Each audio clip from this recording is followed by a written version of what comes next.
All right, folks. Hey, we have a midterm coming up on Wednesday. Yippee-ki-yay, right?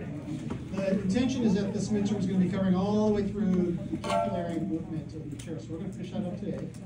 And then let's see what else I'm going to tell you about. I wanted to get into some of this material that actually is helpful to a good number of you are taking NPB113L or will be taking NPB113L, because we're going to be looking at these changes in cardiovascular function that's induced by, like, say, going from a position of a supine position to a standing position. So some of these postural changes, as well as some of these really interesting responses that occur in individuals after the exercise. If you take EXB 101, Dr. Barr teaches this stuff to you, and he goes over it quite a bit in detail, and it's a very important response because, surprisingly, as you can imagine, when you and I are exercising, we get all kinds of interesting changes in our physiology that actually have a detrimental effect on cardiovascular function.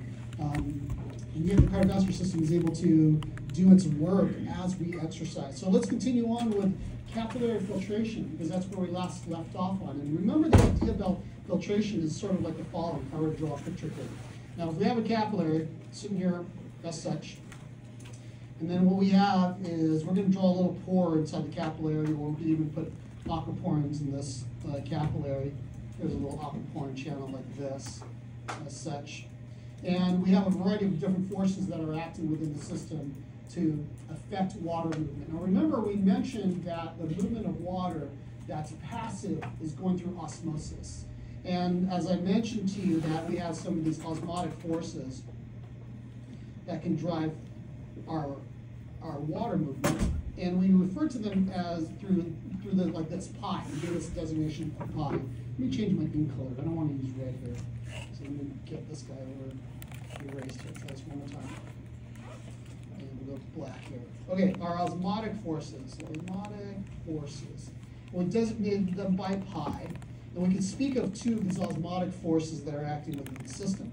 The very first one is this guy that we call pi subcapillary.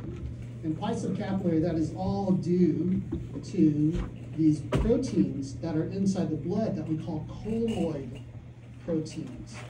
And the term colloid, you know what colloid actually means? It means a protein that's in suspension, a protein that's sitting in a liquid environment.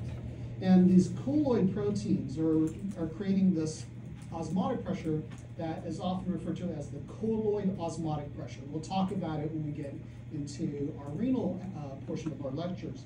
The colloid proteins that are important are pretty much albumin and a bunch of the globulins,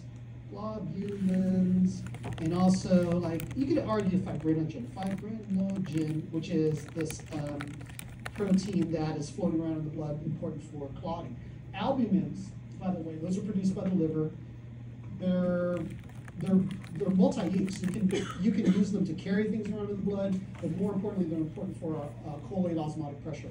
Globulins, some of them are immunoglobulins, and they're secreted by the immune system. You don't have a ton of them circulating around, but the other globulins are circulating as they're coming out of our liver. So the place in which you see this pi subcapillary is inside the blood. So we'll put this over here, pi subcapillary. Pi subcapillary, it's there in the blood. And then we have another osmotic pressure, and this is the osmotic pressure that's existing in the interstitium. That's also due to proteins that are out there. And we call this guy here pi subinterstitium. Sometimes, so that we have interstitium. Okay, I think that's a lot, right? There we go. Or I like to use just pi sub ECF. That's my designation for it. This, of course, is due to proteins that are in the extracellular fluid. Now, the thing, though, is you and I have a lot of proteins in the extracellular fluid, but there aren't a ton of them. Many of the proteins are just these big polymers forming like sheets, like a basement membrane. You don't really have floating around proteins that are hanging out in the interstitium, unless you happen to have, like, say, tissue damage. But under normal circumstances, you've got these big old sheets and polymers of proteins out there. So there ain't a bunch of it out there. And pi subinterstitium, I'm going to put it out over here, pi subinterstitium, pi sub ECF. Okay, so there are some osmotic pressures. We'll give some values to these things so we can see what they're going to be doing in terms of our fluid movements. And then we also have our hydrostatic pressures. So we have our osmotic forces, and then we have our hydrostatic pressures. Remember, our hydrostatic pressures, those are due to simply fluid pressures.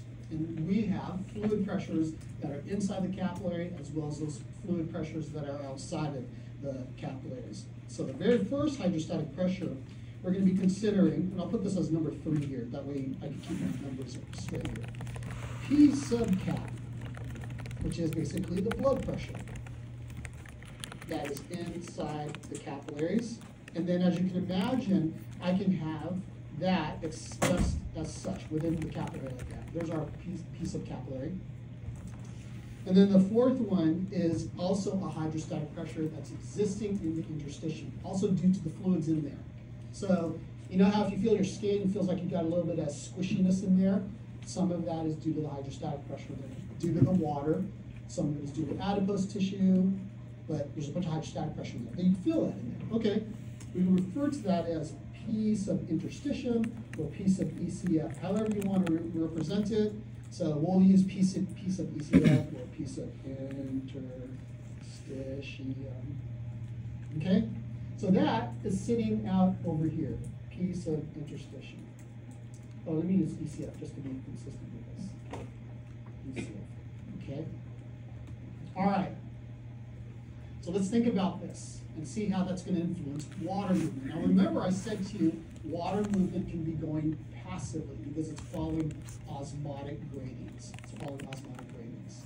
So in regards to pi subcapillary, would it tend to push water out of the capillary or pull water in? Pull water in or out? Which direction? For pi subcap. It's going to pull the water in. Makes sense, right? Because it's an osmotic pressure.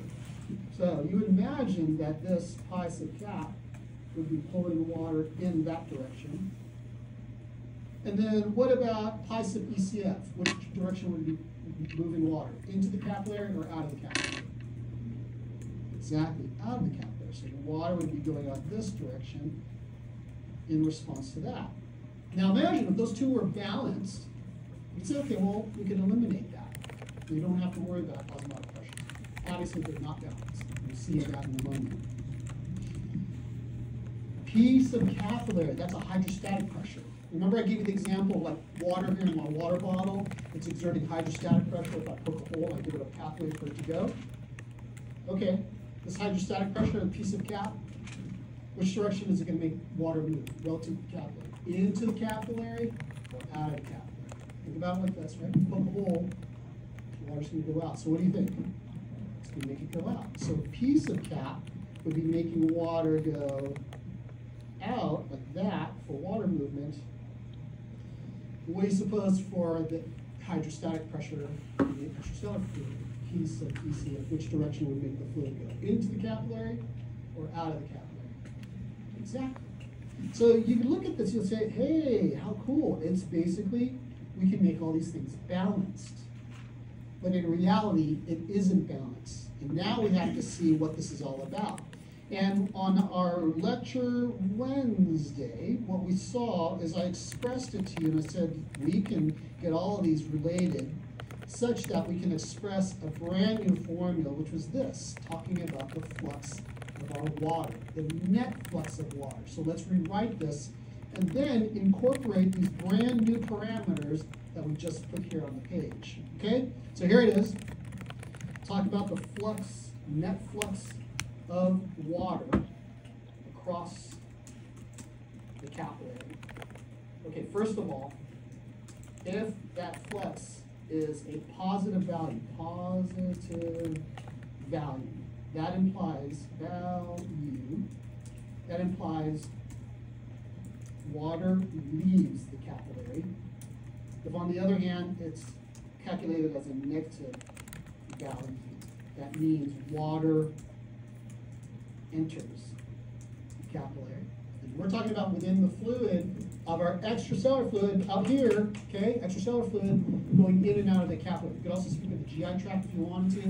We're going to ignore that. We don't care about the GI tract. Well, you don't care about it. I care about the GI tract, the awesome system. Okay, Here's how it's going to be working.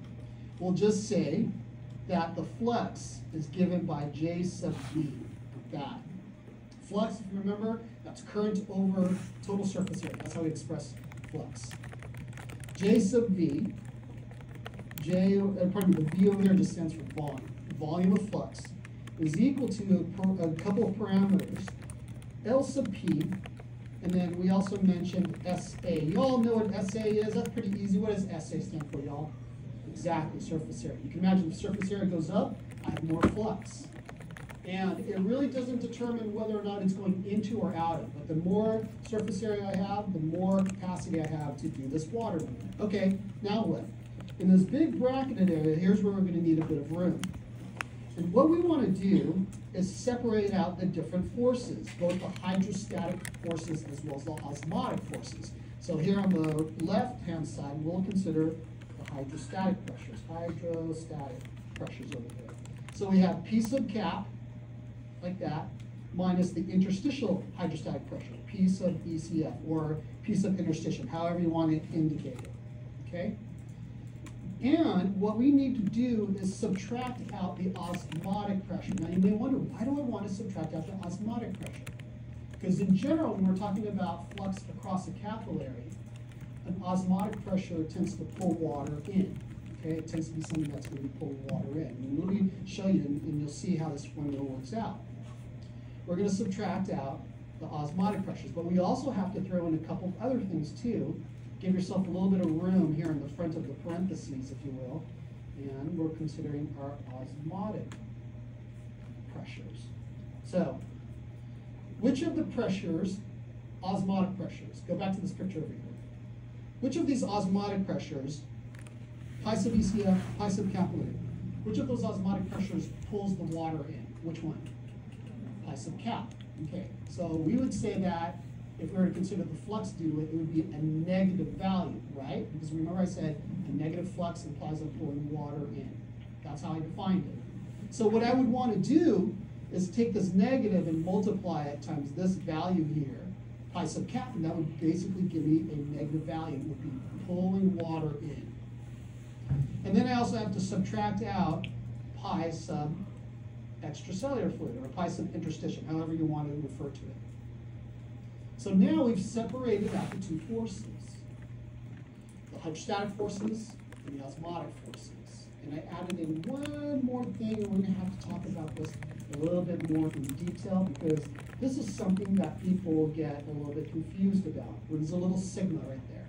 So let's define what these guys are. Very first one, L sub P. What L sub P stands for is what we call the hydraulic conductivity. Okay, now how does this differ from surface area? Now remember I said to you, surface area is basically how big of an area can I have this flux occurring through. That's it. But let's suppose I have this big, gigantic capillary surface area, but I have no aquaporin channels in it. Remember I said to you, aquaporin channels are allowing water to go through there? Those are two separate things. So I can have a big old surface area, but if I don't have any aquaporins, big deal. And maybe the pores are really tiny. Uh-oh, I got tons of surface area, but I'm not going to do any of our conductivity. So the hydraulic conductivity refers to how easily does that water come across. And that's going to be due to our existence of aquaporins.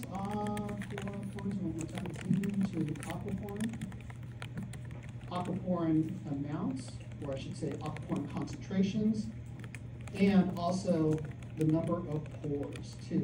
So the more pores I have, the more fenestras I have, great, I can get lots of pathways for water to flow through. The more aquaporins I have, great, more pathways for water to move through. So L sub P is a very important factor, this hydraulic conductivity, because surprisingly we can actually regulate that. For the purposes of our class, we're not going to worry about it so much, how we regulate it. SA, pretty easy, surface area. Surface area. Obviously, the bigger the surface area, the more flux I could get. And same thing with LP. The bigger the LP, the greater the amount of flux. Again, we're not talking about positive or negative value here, whether it's going in or out. Sigma. Okay, what is this all about?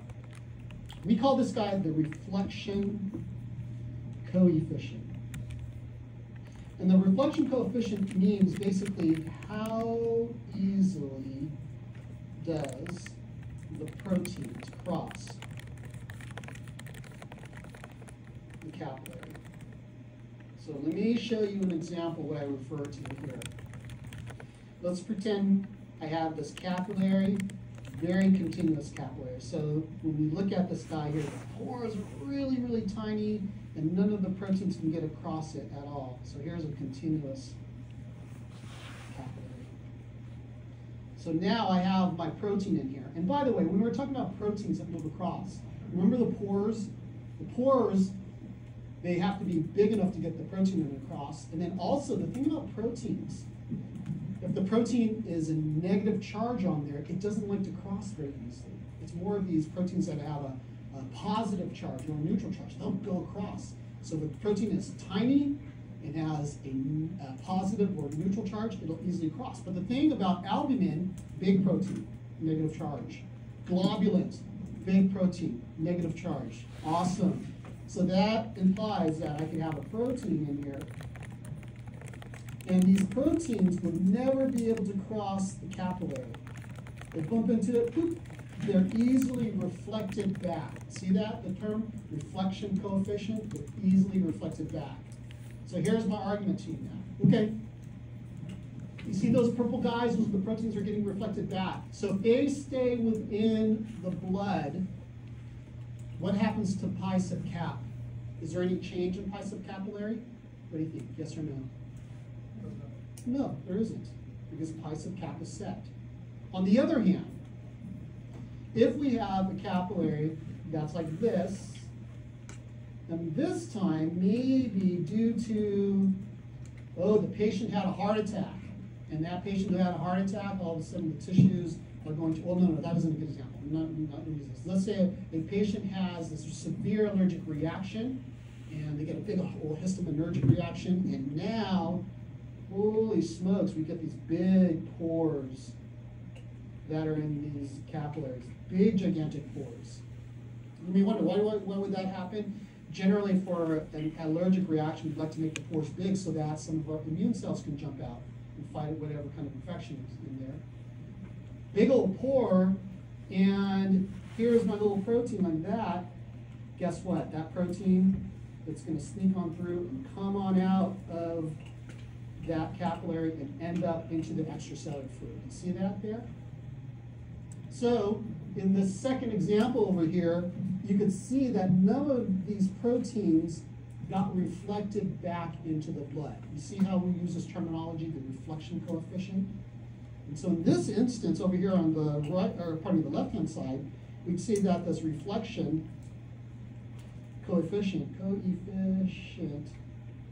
is basically equal to 1 over here. What about over here on the right-hand side? The reflection coefficient over there, what do you think? Is it going to be greater than 1 or less than 1? It's less than 1. Now, moreover, as the proteins are coming over from the capillary, what happens to pi sub capillary? Remember, that's the osmotic pressure of the pi sub capillary. Is it going to go up or is it going to go down? It's going to go down. You see how it's now going to affect my osmotic forces in the filtration there. So this reflection coefficient has to come into play over there at pi. And we do consider that because maybe you've seen a patient, if you ever have this opportunity, it's not necessarily the funnest thing, but an example of this is like, say, patients who have suffered a burn. Severe burns, one of the things that you see in patients is that they get a lot of tissue edema.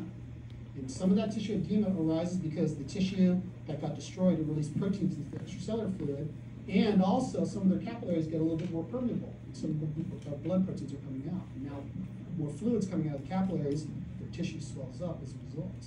Okay? Question over here.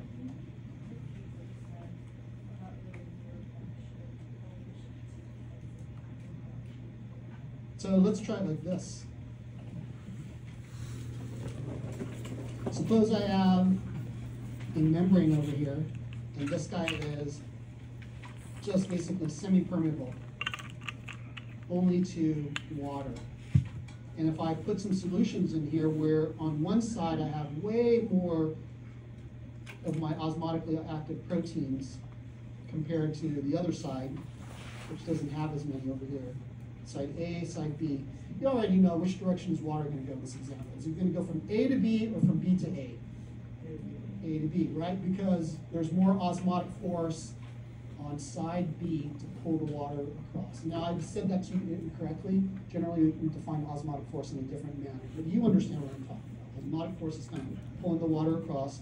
And then eventually, what's going to happen here is that I have this net water movement, there it is, the blue, going like this, right? The water's coming across as such.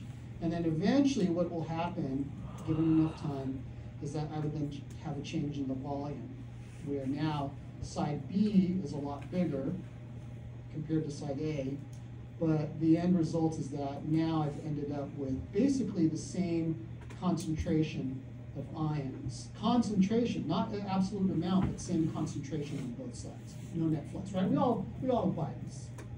All right.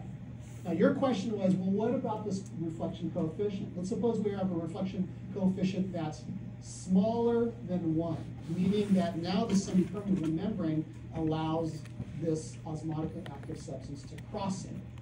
And if that were true, make the reflection coefficient,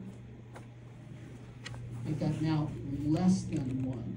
What that implies is that the solute will now cross. Will cross. Yeah, water's crossing too, but the solute's also going to cross. And in this example, what's going to happen now with regards to the solute moving? Is it going to stay in chamber B? Yes or no? What do you think?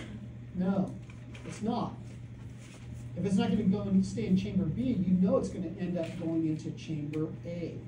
So as a result of this, we now have our solute moving across from chamber B into chamber A. This semi-permeable membrane isn't really doing a very good job at being semi-permeable. It's allowing both water to move from side A to side B, and it's also allowing our solute to cross from B to A. So we have simultaneous movement of water coming across as well as of solute. See how that's happening here? So if you were to look at the first example on the top, you could argue that, well, in this example here, this part, where I will circle this highlight it in sort of in yellow, in this example right here, basically the reflection coefficient was 1. None of that solute came across, and so the osmotic pressure stays pretty much intact. But then here in this bottom one that I'm circling over here in green, the reflection coefficient has now been dropped to, I don't know, 0.75 or something like that. The solute's creeping over, and side B doesn't have as much osmotic pull anymore. Does that make sense? Okay? This happens in real life too. But now we got to consider our real numbers and see what's going to be happening here with regards to these actual values here. So in real life, we're considering what is the value of these capillary blood pressures and also these osmotic pressures and the interstitial pressures. Here's how it's going to be working. Piece of capillary at the start of the arterioles, before it gets here into the venous side. Piece of cap is going to start off at about 35 millimeters of mercury, and then at the very end, piece of cap is going to drop down to probably about, like, say, 15-ish millimeters of mercury. And on average, it's going to be approximately, piece of cap, it's going to be approximately 25 millimeters of mercury, somewhere around there. Average piece of cap. On the other hand, if we take a look at pi subcapillary, what happens is that guy stays pretty constant. It doesn't change appreciably. It stays at about 25 millimeters of mercury. And the reason is that for the most part, our capillaries have a reflection coefficient that's pretty close to 1. We're not going to be losing any of those proteins. Okay, what about, like, say, pi sub IF?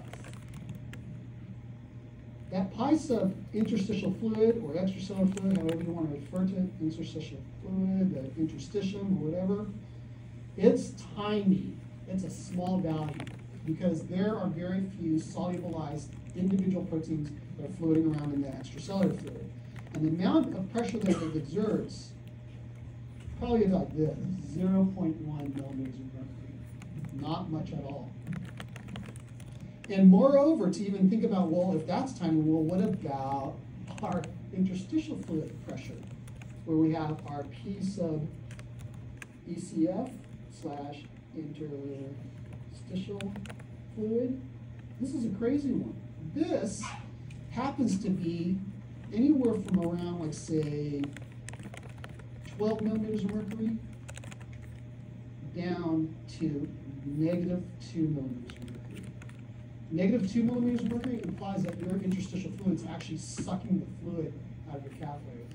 Think about that. How crazy is that?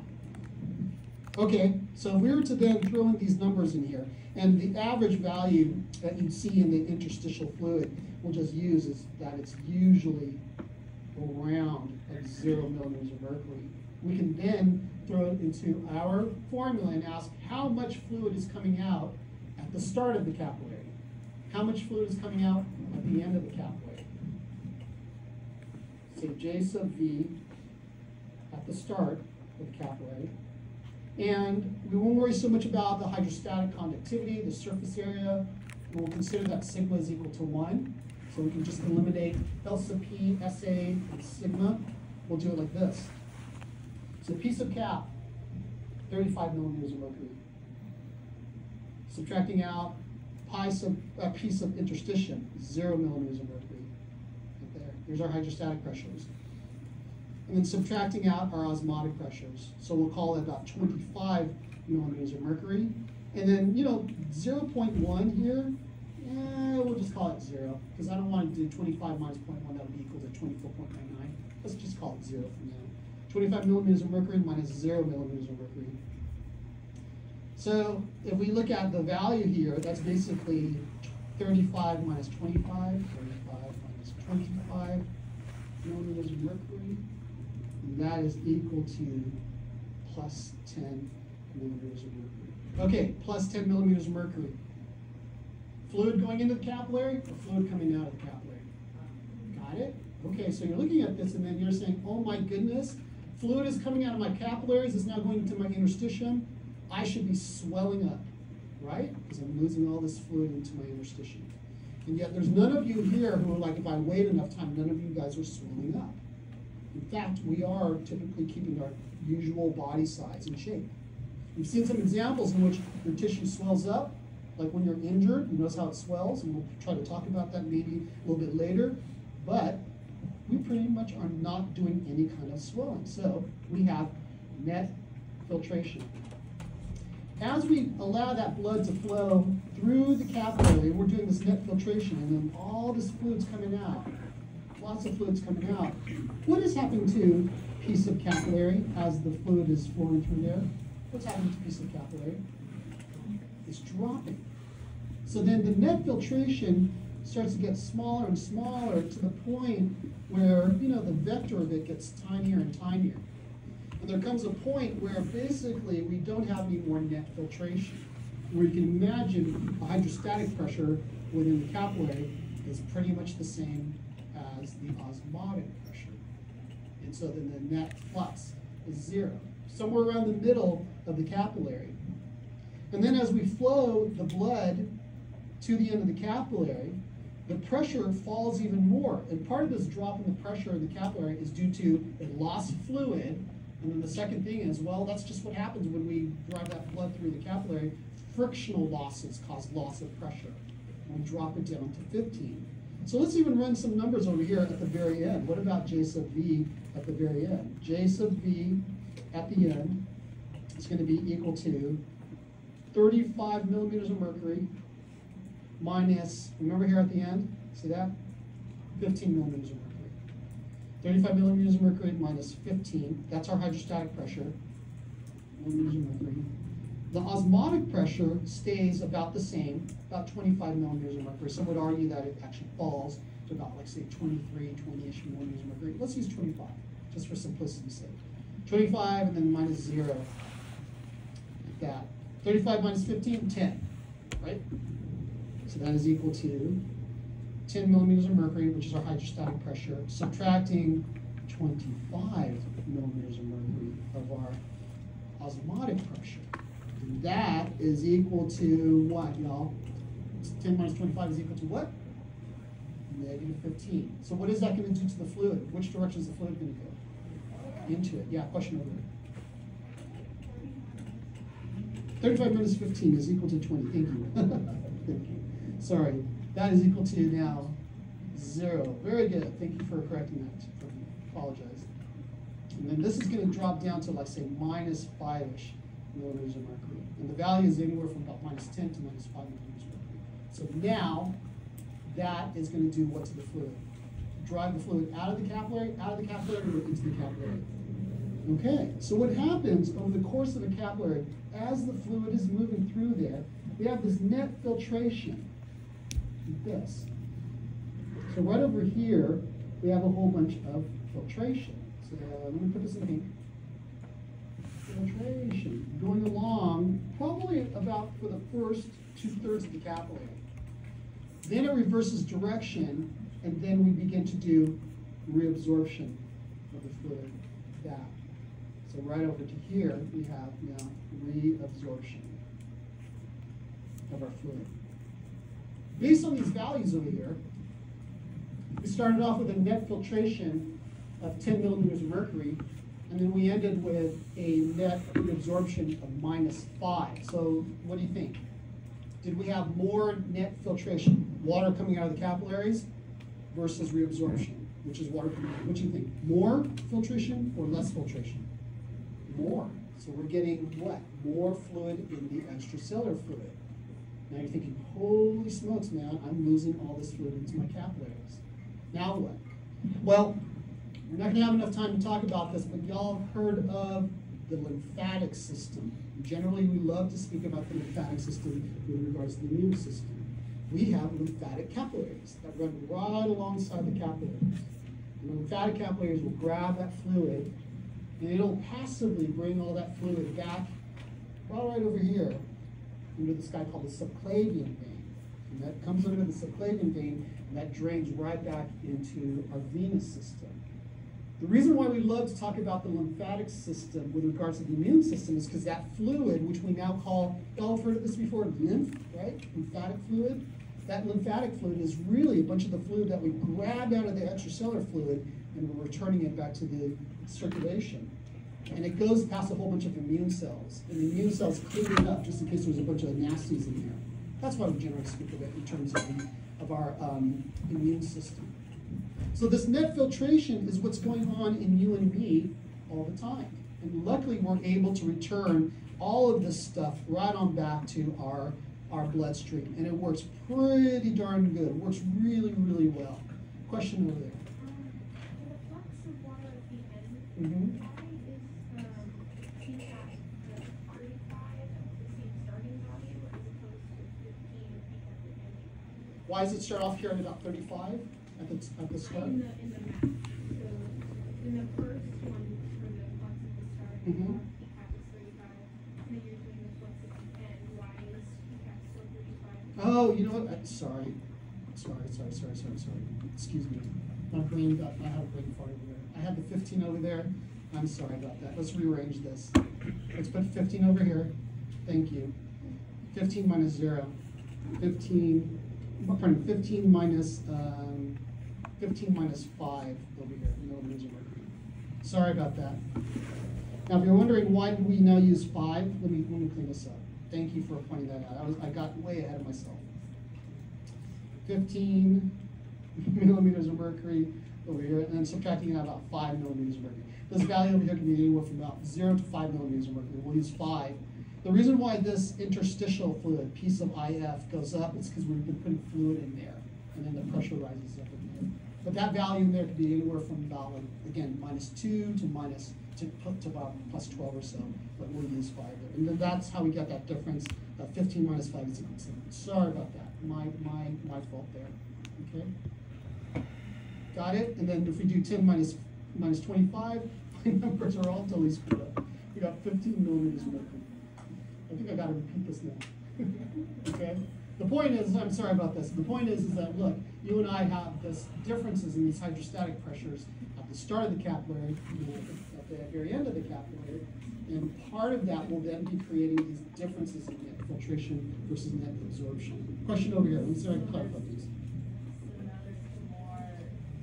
Is this going to be on the mid-serve? I'm pretty sure, yeah. More reabsorption will get towards the end of the capillary. Question over here.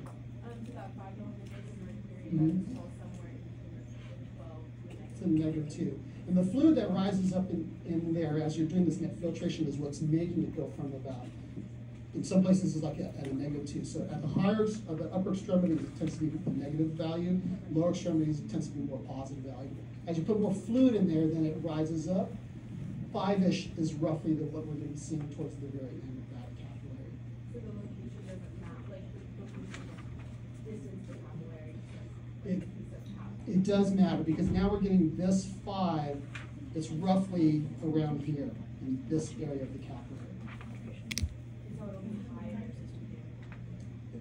The hydrostatic pressure in the interstitium or the capillary blood pressure. Piece of IF is going to be slightly lower there at the front. And then as it begins to come out and distribute, the theory is that towards the end of the capillary it starts to rise up. I imagine it probably could even be evenly distributed around the entirety of the capillary. There's a question in the back. Yes or no? Yeah. I guess now that we've changed the values for the Yeah. net, now we have the net reabsorption. You have net across- reabsorption that's going off at the very back here. So- Let me check my numbers here because I'm screwing myself up here. Hold on.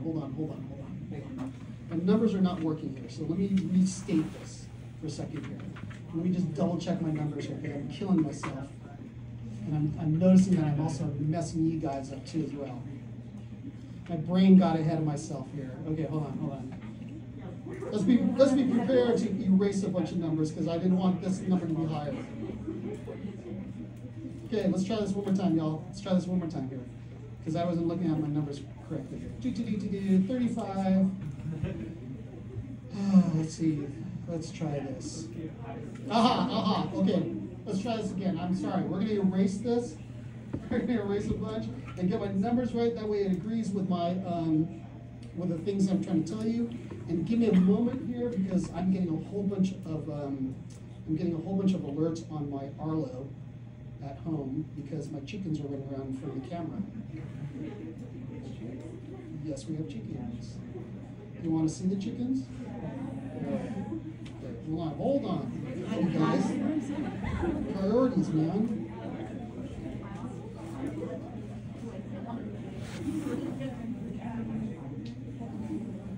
Mute notifications. I'll mute those notifications for 3 hours. Awesome. Okay, you guys are like funny. You want to see my chickens? Okay, hold on. Let's see. The cat's name, that is Rosie. His name is Rosie. Is that right? It's a boy though.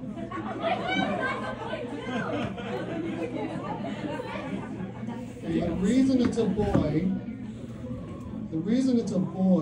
is that my wife's a veterinarian. If you guys don't know this, my wife's a veterinarian. There's the chicken. That is Jigglypuff. We call her Jiggy. That's Jiggy. So that's watermelon. They eat their watermelon. And then the other girls are underneath there. So watch this. Let's see if she listens.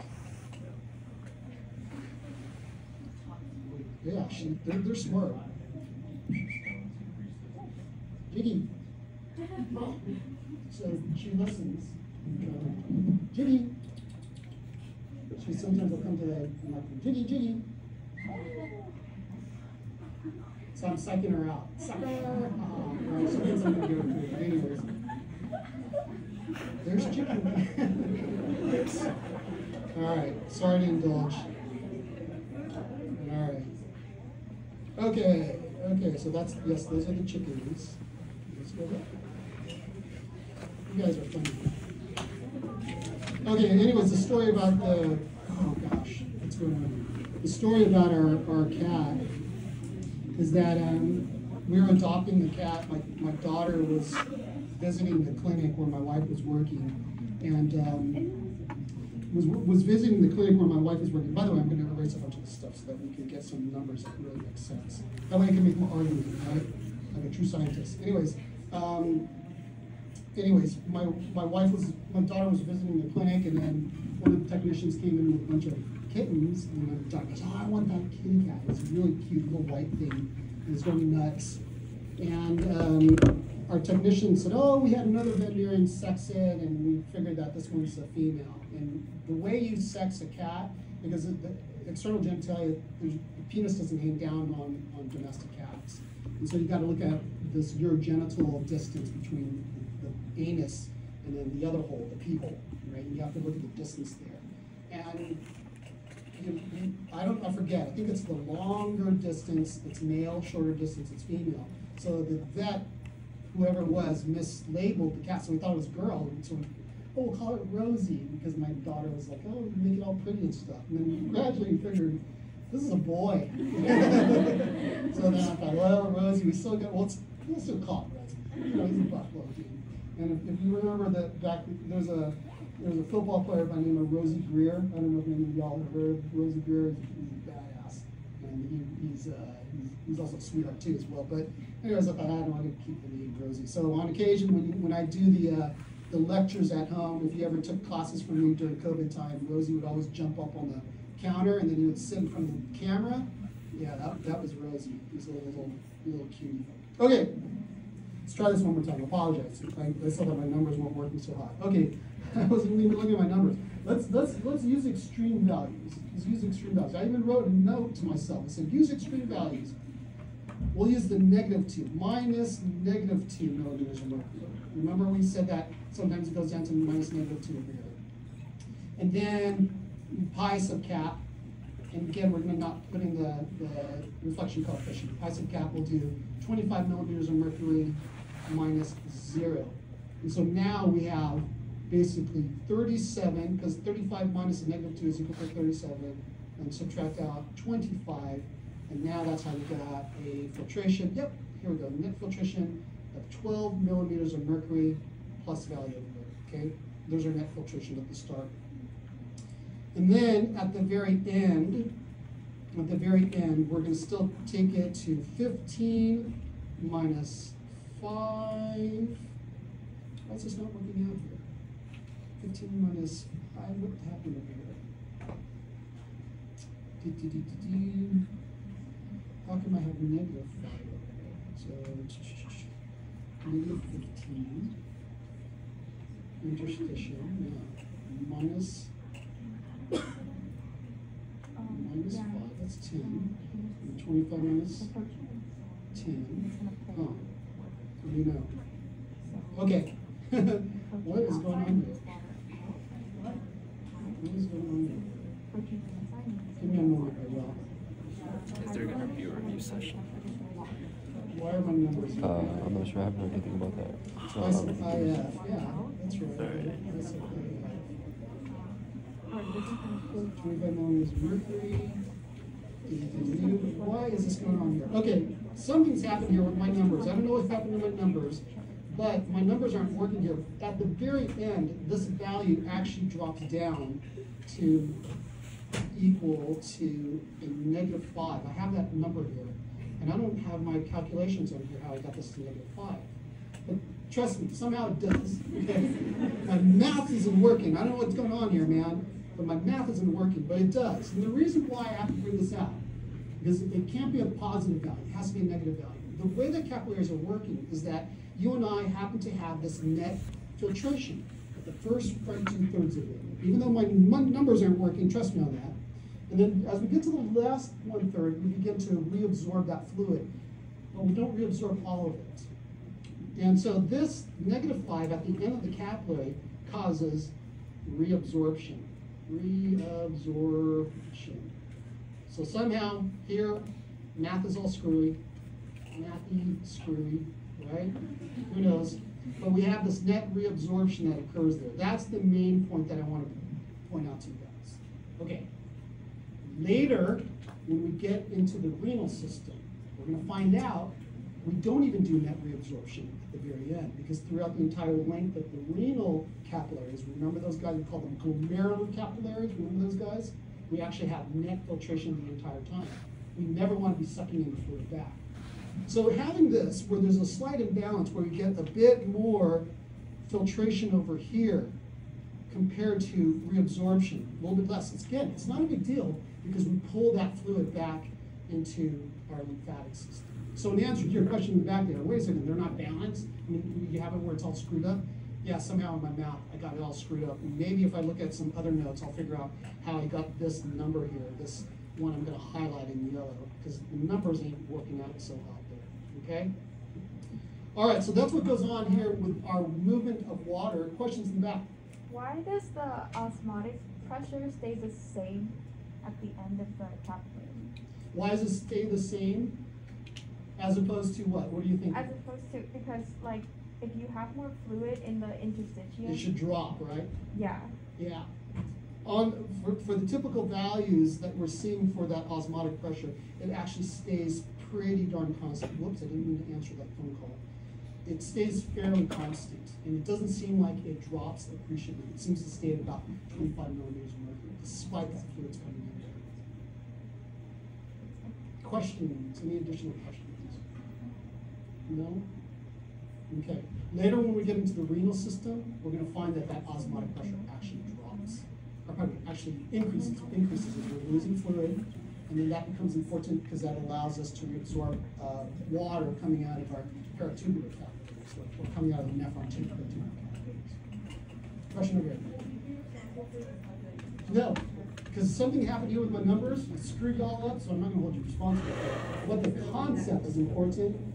But at least you should understand how would I calculate at the front of the capillary. I think that's fair.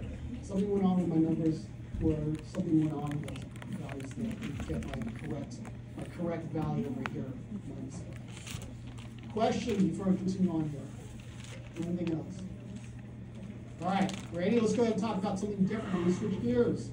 Now, lately, what we've been considering is just simply the basics of water movement, the basics of pressure, the basics of heart function, and even some of these issues in regards to, like, say, what is going on with regulation of blood pressures, and how's that going to be altered, and how can we change this particular parameter, whether it's heart rate or stroke volume, in order for us to mess around with our blood pressures. But whenever we speak about these things, and we taught it to you back in NPB101 and LC110C, we didn't necessarily relate it to a real life example, real things that you and I do. And so what I'm going to present to you is something that is considered normal, and sometimes we never really think about it. And these are postural changes. And I want to tell you all about some of these compensatory responses that we have that are really not like a dramatic response to a sudden loss in blood pressure or a sudden rise in blood pressure. These are real changes in mean arterial pressure that you and I will correct so that we can have this constant blood flow. So let's see what happens to a change in posture. So the cardiovascular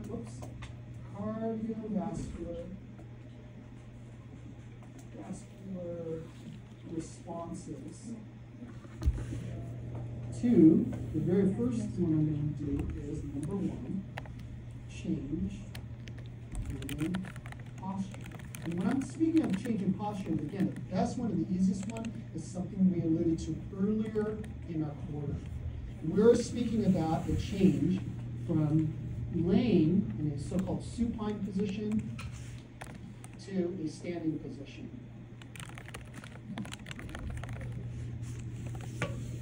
Supine positions like this. Here you are, supine position. And as I mentioned to you in regards to our supine position, one of the advantages of it is that as you're here in the supine position, gravity is acting in this direction, as such. Right? Gravity is acting in this direction. And you can make an argument that in regards to gravity in your supine position, gravity affects all of our venous returns. Venous returns from our feet to our head equally. So remember, when we're considering our blood return coming from the venous side, I want you to consider that the blood is going towards the heart, basically perpendicular to the force of gravity. I think that's how you would argue it. So it could be coming from the head, or I should say from upper extremities. That's actually more correct. From upper extremities, such as the head, the neck, the shoulders. And it's coming equally from the lower extremities. Down the lower extremities. Okay? Now, on the other hand, if you were to do something like this, if you were now to go to the standing position, changing our posture,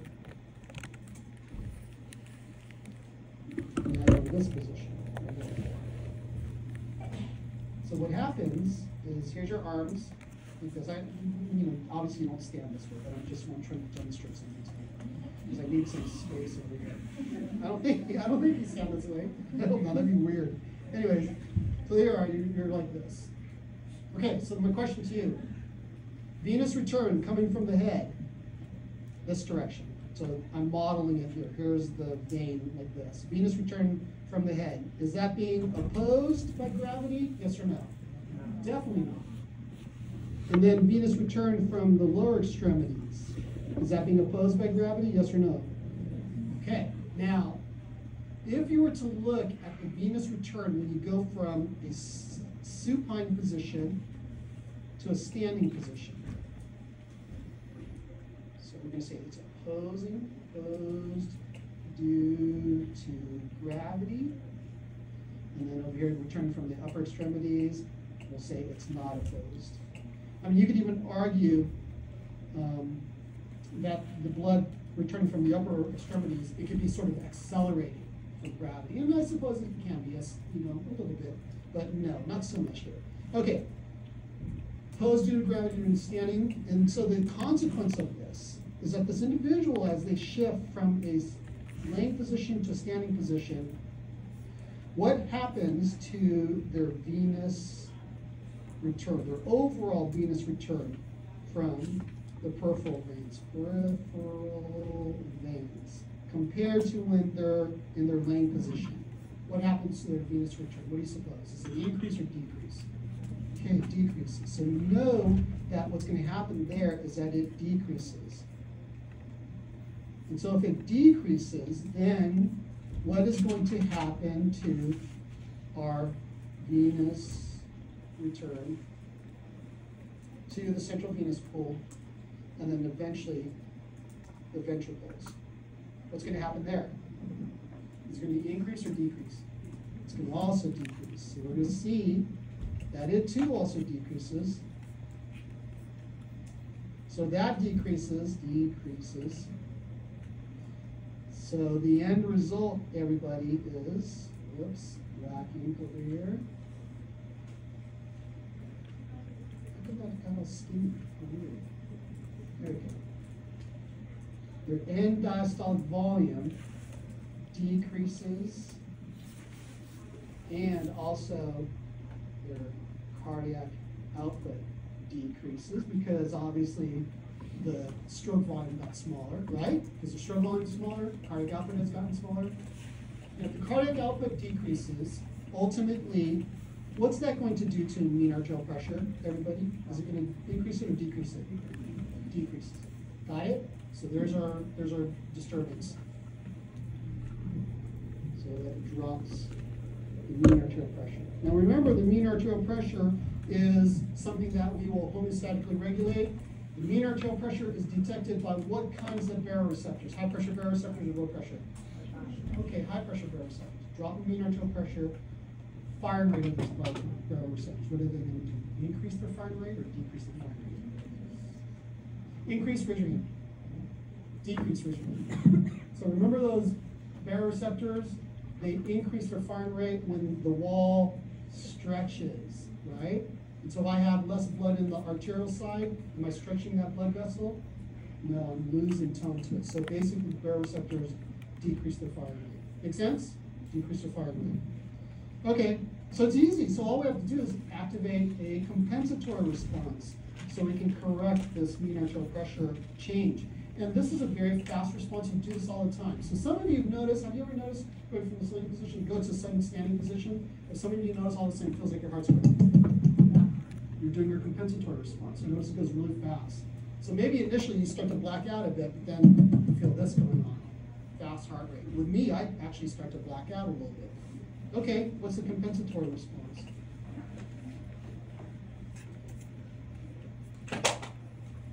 Well, the drop in the mean arterial pressure, the drop in MAP, is detected by the high pressure baroreceptors. And in response to that, those baroreceptors will decrease the fire rate. Decrease the fire rate. And this information coming from the baroreceptors, it goes to, what's the name of that region in the brainstem? It's called, starts with a letter, let's start off with N, and then what's the next one? TS, and so that stands for what? Nucleus, yeah, or sometimes they call it the solitary tract. Input goes into the NTS.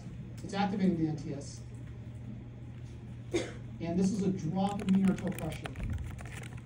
So let's talk about the effects on sympathetic output versus parasympathetic output, and then we're going to take our break here. In regards to SNS versus PNS over here, and we'll do green over here, parasympathetic nervous system. SNS activity, in response to a drop in mean arterial pressure, we activate, increase our sympathetic activity. On the other hand, on the parasympathetic activity, we drop instead. Okay? Let's take our break. Let's see, it's 3:08 right now. Let's take about a 10-minute break, and then we'll come back and then we'll finish this up. Pretty simple. It should be pretty straightforward. And kind of went over that.